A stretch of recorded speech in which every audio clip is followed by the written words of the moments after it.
Please welcome Jorge Ramos, Javier Marin, Carlos Espina, and Alicia Menendez.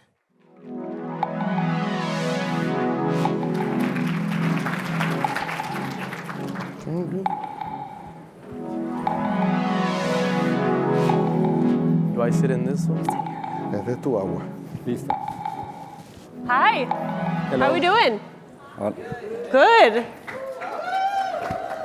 What a crew. Gracias por venir. Yeah, thanks for being here.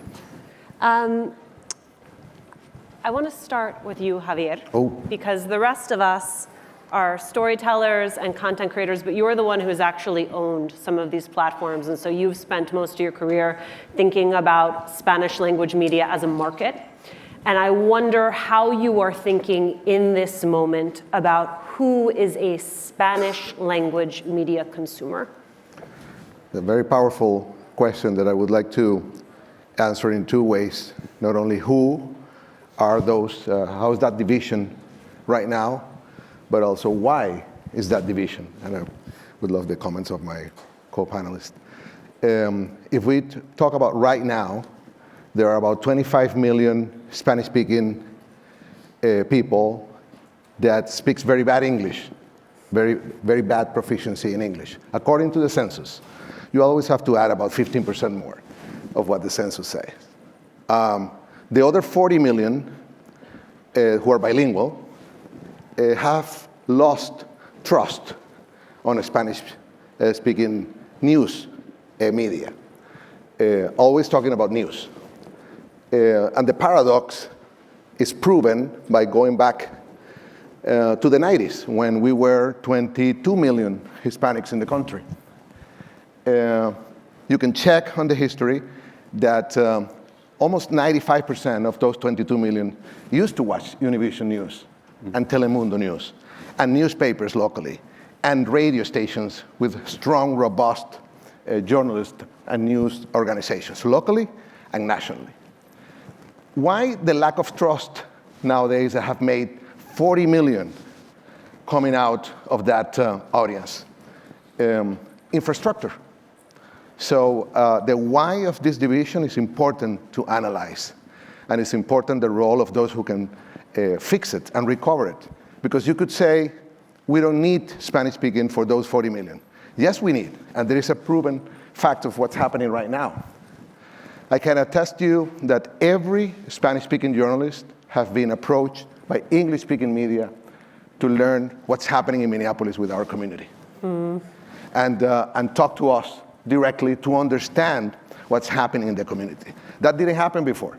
Before, English-speaking media will say, according to Univision, Jorge Ramos, blah, blah, blah, blah. So that gives you an important level of importance.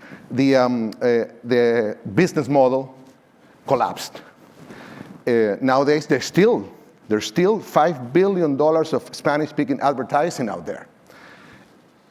Guess what? Only focus on sports and entertainment.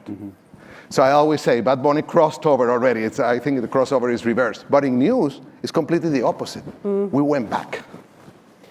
There's a quote I once read, Jorge, that was talking about the period of time that I grew up in, not you because you're younger than me, but they said, if you were watching Spanish language media, you were watching Univision or Telemundo, and the chances are you were watching Jorge and Maria. Yeah. We're not in that moment anymore. And I wonder sort of the proliferation of Spanish language media, the ways in which you feel that has benefited the community and the ways in which you feel that it has presented new challenges. Yeah, and the way it's changing. I still remember going to the schools and telling the students, look at me because I'm a dinosaur. And I was a dinosaur. I mean, I did the newscast for 38 years. And what I was expecting from the audience was impossible. I mean, just to make an appointment every single day at 6:30 to watch me. Otherwise, I simply wouldn't be there. And now what we are seeing, Alicia, is a huge transition from legacy media, traditional media, to digital, to podcast, to cell phones here. And in this transition, also, I still remember the changes in decades. At the beginning, people were telling me, I watched the newscast, and then it was my mom watches the newscast, and then eventually my abuelita watches the newscast, no? And now we have Bad Bunny. And we have, yeah, I mean, I think he truly represents a moment for the Latino community in which we are very proud of who we are. And especially since we're confronting people attacking our community, I think Spanish language media is more important than ever, but going now into a different mode completely. The trend is completely somewhere else. And Maria Elena Salinas and I and many others can tell you that there is life after television, but we'll talk about it later. I am struck by the fact, I know that you often are very clear, Carlos, about the fact that you don't accept the moniker of journalists and you don't claim that as your own. You feel that what Jorge has done with his career is very different than what you do as a storyteller on different platforms. And I think in the case of Jorge, there was such faith in the institution. I mean, there was research from the early aughts that said that Univision at the time was more trusted than the Catholic Church among American Latinos. And I think it will always be impossible to know whether the faith that the community put in Jorge was originally as Jorge as an individual, or if they put their faith in an institution and then Jorge as a part of that institution maintained their faith. You have built your brand and your voice absent an institution. I mean, you have really, by being direct to consumer, done it yourself. And I wonder what that has required and where you think that faith and that trust from your audience is coming from absent an institution. That's a very good question. Yeah, I think it's very important what you mentioned. I always come to these conferences and I make very clear I don't consider myself to be a journalist. Not that I don't, inform people and whatever, but I think there's certain standards that journalists follow, certain preparations, certain ethics that us as content creators, as people who give our opinions on social media don't necessarily ascribe to. It doesn't mean that one's better than the other. It's just simply the truth, and I don't want to take that title away from anyone else. I think it comes down to the fact that what I do on social media is a lot more than just give information. You ask people why they follow me, and a lot of times it has nothing to do with the information that I give. It's, because I like you, because you help people, because, whatever. It's more character trait and more character driven than so much your views or your opinions. People obviously listen to your opinions but more importantly, they listen because they like you as a person, which is interesting what you mentioned, right? Is it that Univision made Jorge Ramos, or did Jorge Ramos make Univision? Because now, for example, he's on social media and people still follow him, so he has life and personality outside of the traditional institution. I think that can be a very good thing, but it can also be a very bad thing, because it's to the point where people rely on you so much in a way that might almost seem irrational. For example, the day Maduro got captured, I was actually asleep. I went to sleep at midnight, and then like 12:30, they started bombing Caracas. And I woke up at 9 a.m. and everyone was like, can you please confirm if Maduro's been captured, even though it had already been confirmed everywhere else. But there was a lot of people who were saying, I'm not going to believe, even Donald Trump tweeted about it, I'm not going to believe it until I hear it from you. So sometimes I think that's kind of cool, but that's also kind of scary, right? Because if I wanted to, I could make stuff up and then people would still believe it. It's like, it's very scary in a way, and it opens the, just like there's people like me who try to help people out in that, there's other people maybe like Alex Jones who will then go and try to sell you a pill that'll supposedly make you live for 100 years and all these things. So like, it's a very new landscape, and especially in the Spanish media, I think it comes down to a lot of mistrust in traditional institutions. I get a lot of the comments, yo no confío en Telemundo y Univision, solo confío en ti, which I'm like, I don't know if that's necessarily a good thing, but that's the reality. So, I mean, what can I do about it? Well, you say that you're not a journalist, Cortador, but in a way, you're always there. I mean, you're always reporting the news. And I mean, I follow you, and I know that you have good sources. How many times a day do you go on? So it depends on the day, but for example, the day Alex Preddy got murdered in Minneapolis, we were just talking about, I made 67 videos in one day. In one day? In one day, and it reached over 200 million people, or 200 million views in one day. So it just depends, and there's other days not much happens, so I make like 5 videos, but it just depends. So that's the present and the future, Alicia. I mean, when we're talking about the future and the present of Spanish language, that's it. Those are the numbers. Well, I think so often, Jorge and I worked together when we were at Fusion, which was the ABC Univision cable channel. And I would always ask Jorge, like, how do you prep for your interviews? How do you stack your interviews? And Jorge loves to ask the hardest question out the gate. Like he doesn't wait. Like most of us warm people up. How are you? How are your kids? No, like he comes in hot. You only have 5 minutes to do it. You right? only have 5 minutes, but you also, part of it was informed by the way you came up, which is you had access to an audience that no one else had access to. So if they wanted to get to that audience, you were their only way to get to that audience. So there comes a certain risk taking with that you are willing to take, because if the person gets up and leaves the interview, well, guess what? They can't get back in front of your audience, which I think is part of what you are enjoying on your platform, and part of the reason you are getting some bookings that I would absolutely kill for, sir, where you are able to ask newsmakers really profound and interesting questions, because I think what you share, regardless of what you call yourself, is that you're both storytellers, but you are both also a conscience of a community.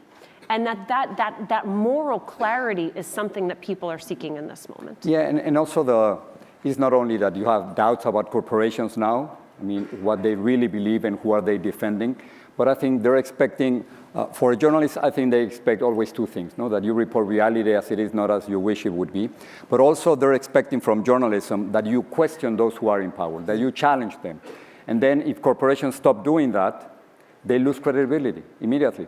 So I think what we're doing in social media, and it's incredible because I left TV only a year ago, and I have to become something else, something completely. Ahora soy un TikToker, un podcaster, YouTuber. Soy muchas cosas que nunca fui antes. You are working more.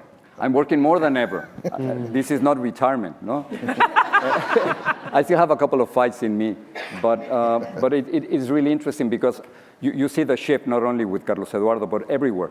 I have a list of people who were on TV and now they're doing great things in Spanish, and that's the future. I have the list. Luis Carlos Vélez is doing great, León Krause, Daniel Coronel, Patricia Llanior, Mariana Salinas, Mariana Tencio, Maite Interiano, Chiqui Delgado, Carolina Rosario, among many others who are shifting from traditional media to this new form, whatever you want to call it, and it's working. Well, and I think it's especially, we've been trying to tease out what makes the Spanish language portion of this different than the conversations that you've been having all day, because what's happening in Spanish language media is a microcosm of what is happening in media more generally. And part of it, Carlos, is I think where our viewers are going for information, a disproportionate use of YouTube, a disproportionate use of WhatsApp. I mean, they really are using things like TikTok as first reference, not as second reference. Yeah, or sometimes as only reference, which, going back to what I said before, might not necessarily be a good thing, but it's the reality. People are using social media in that way, and that's where you need to be to meet them. I think it comes down, like you mentioned, the mistrust in institutions, but also just if you analyze who Latinos are in the United States, it's just a lot more convenient. For example, Jorge Ramos was mentioning people would have to wait till 6 p.m. to get the news, every day. Now they can watch me at 9 a.m. as soon as something happens, and they don't have to wait till 6 p.m. to, watch it on television. Or people are working, a lot of my audience is working class. They have 2-3 jobs. It's much more convenient for them to say, hey, I'm going to spend 5 minutes watching Carlos Eduardo Espina than to turn on Univision or Telemundo and see, what might be interesting to me. It's almost like it's easier for them. It's more convenient. They can watch me on their break. And that's why you see a lot of traditional media now actually, they'll get their segments that they do and post them directly on TikTok. They'll post them directly on Facebook, which actually does very well, because I think it's just so much more convenient to have the news available on your phone.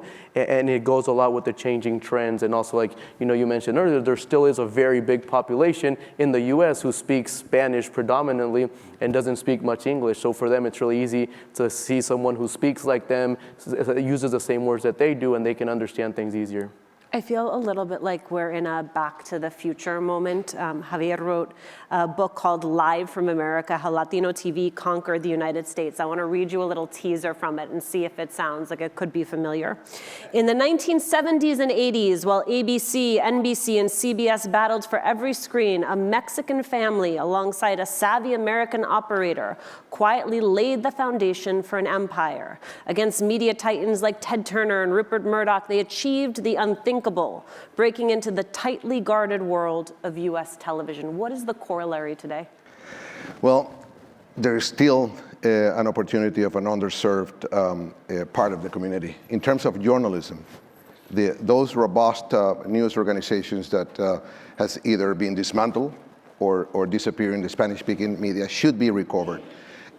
because the perspective of a very good journalistic worked piece of news with the Latino perspective is extremely important.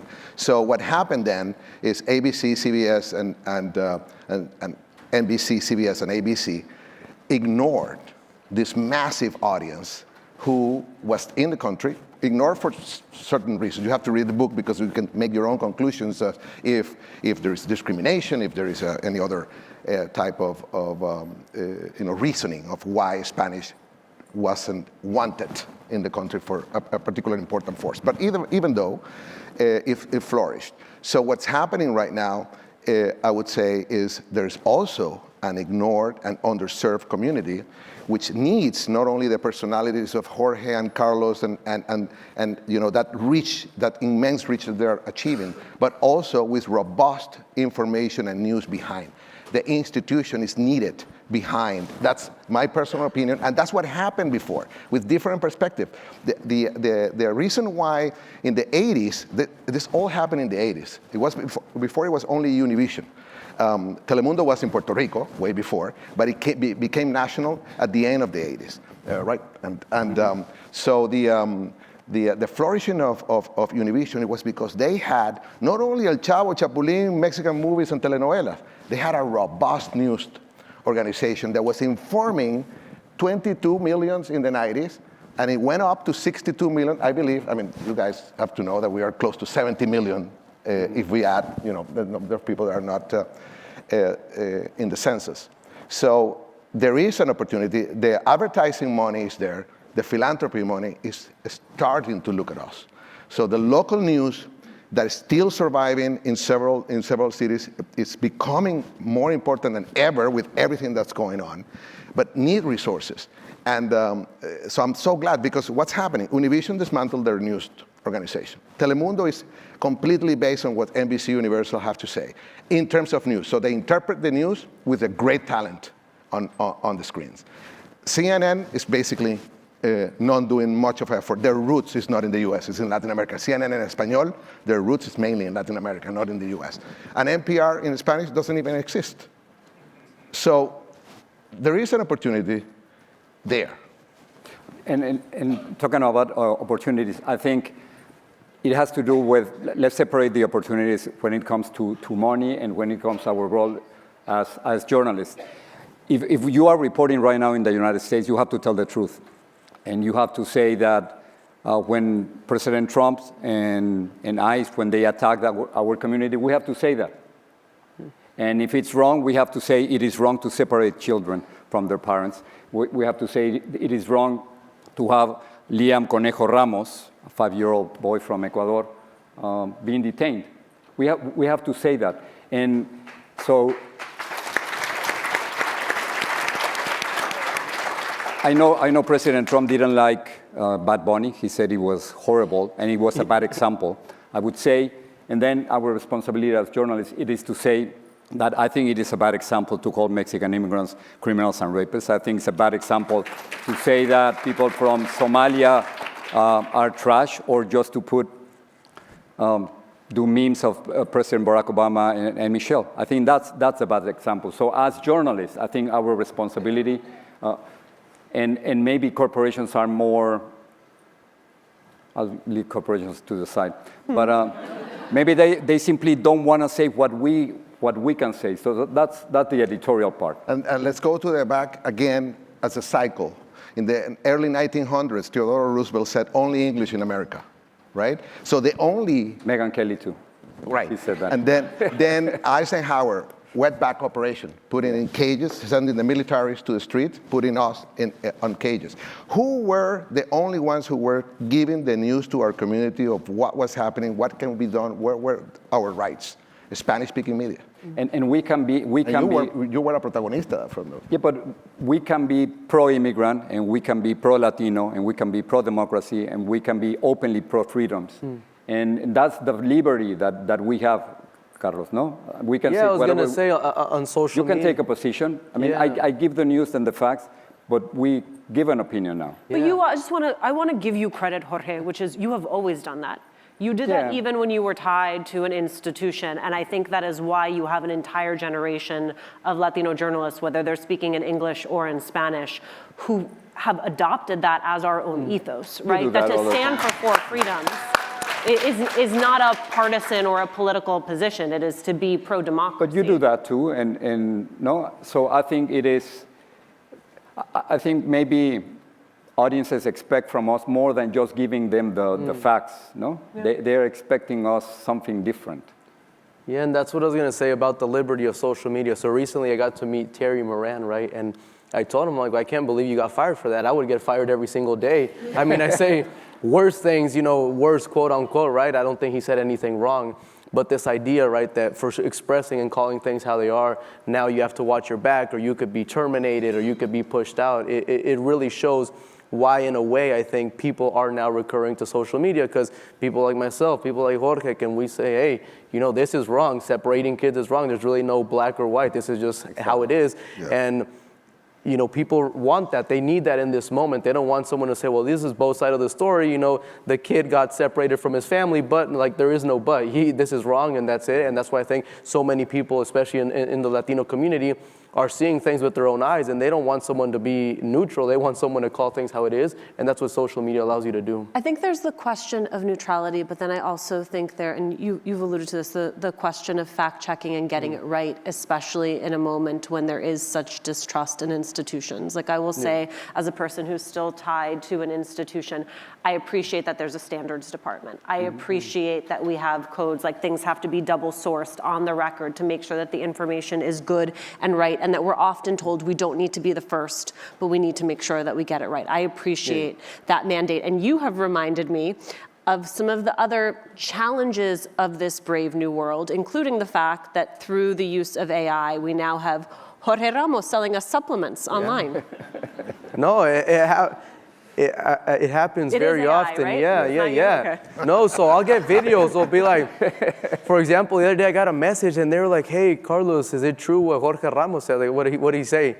Oh, that the world is going to end. And I was like, okay, let me see. And they sent me this video. It's like very clearly AI, right? But there's a lot of people who don't know how to identify things. And then, now you think the world is going to end because you trust Jorge Ramos. And then or there was another scam that I would get these ads on Instagram said, if you want debt forgiveness, and it was Jorge Ramos giving the news and this phone number. Asking and it's all a scam. For your bank account. Yeah, and people were actually getting scammed about that. And it happens to a lot of us, on social media. And I think that's one of the dangers of the kind of this unregulated world, because what I tell people, right, is if you think social media is crazy in English, like look at it in Spanish, because a lot of platforms like Facebook, Instagram, TikTok, their whatever algorithms or whatever they use to pick up false information and scams is made for an English-speaking audience. So there really is not a lot of regulation in Spanish, which can be very bad for the audience, because then you have people who say, hey, I bought this because I thought you were promoting it and it wasn't me, or it wasn't Jorge, or it wasn't any of us. So that's how do you deal with that? I think it's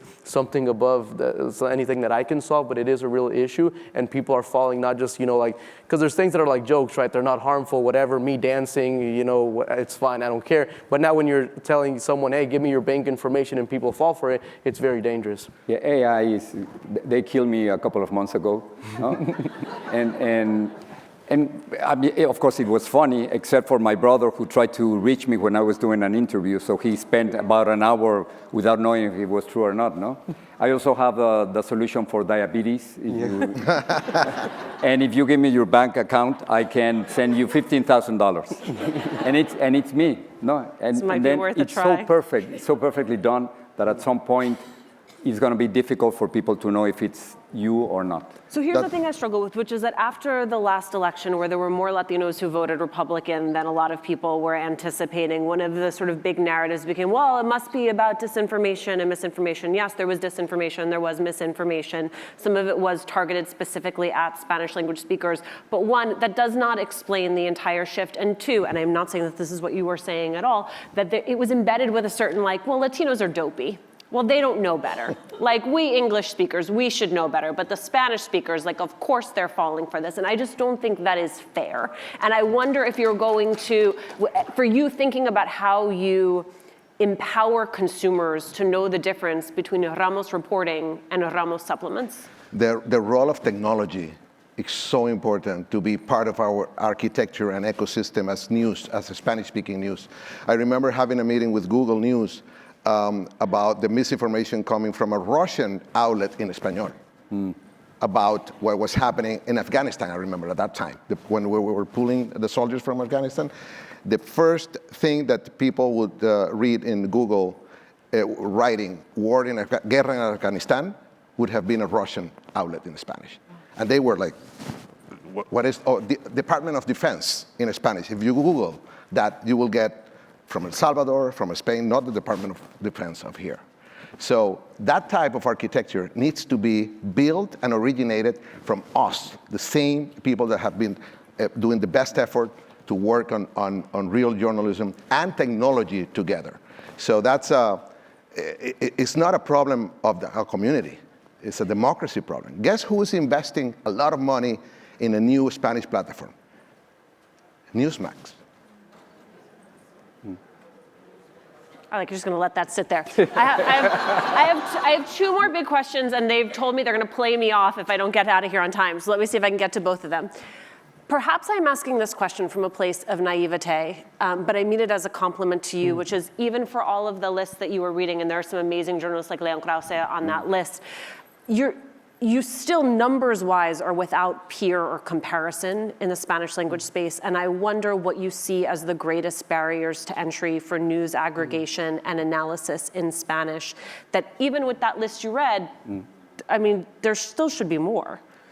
Yeah, I think one of the things is just relatability, right? I think one of the things that has made people like myself different on social media is that we don't adhere to traditional standards. Like, for example, I don't show up in a suit and I don't have to look all good to make a video. For example, this morning I woke up and they were like, oh, they closed the airspace over El Paso. And I'm like in my bed in my pajamas, hey, breaking news, they just closed the airspace over El Paso, and that video got like 1 million views because no one's looking for me to, be very polished. And I think when you come from traditional media, kind of realizing that people are looking for something different, almost they see me and say, hey, well, that guy wears pajamas and I do too. So he's relatable in a way, which seems, it's like funny, right? But that's like, and the other aspect is like going beyond just sharing the news. For example, when I checked into the hotel today, the lady who checked me in, she's like, oh, I follow you on social media. How's your dog doing? Because I shared about how I recently rescued a dog who turns out to be epileptic, and I've been making videos about that. Traditionally, if you're in media, you're not sharing, stories about your epileptic dog, but that's what we're doing on social media, right? So it's expanding beyond just the news. People follow you, yes, for the information you give,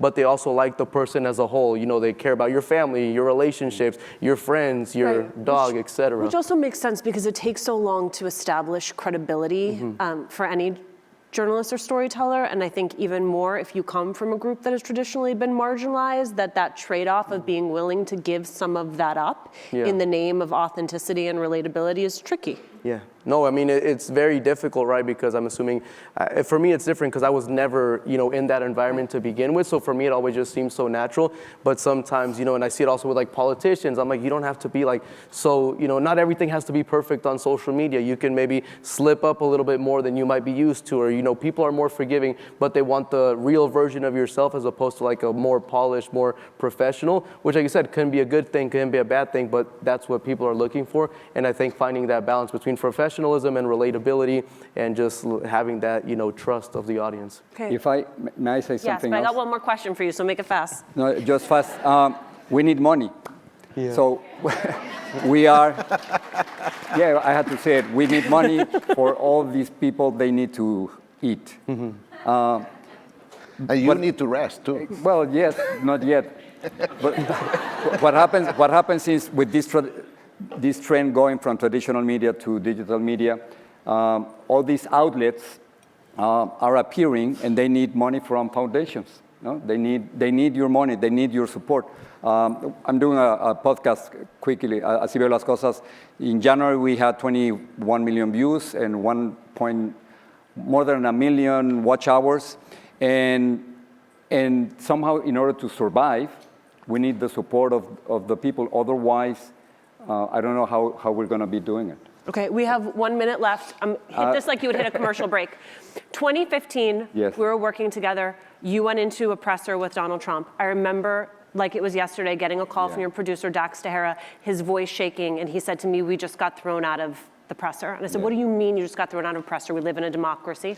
And there was a lot of hand-wringing by journalists after that moment about whether what you had done was the right thing. It turns out that you were seeing what none of us were seeing in real time. I wonder, last 30 seconds left, the lesson you have learned working your entire career in Spanish language media that those of us who work in English language media may have missed. Yeah, we told them it was dangerous, that Trump was dangerous for democracy, for journalists, for freedom of the press. They just didn't listen.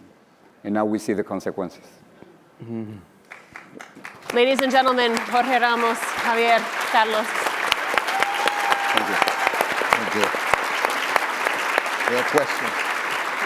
I think so.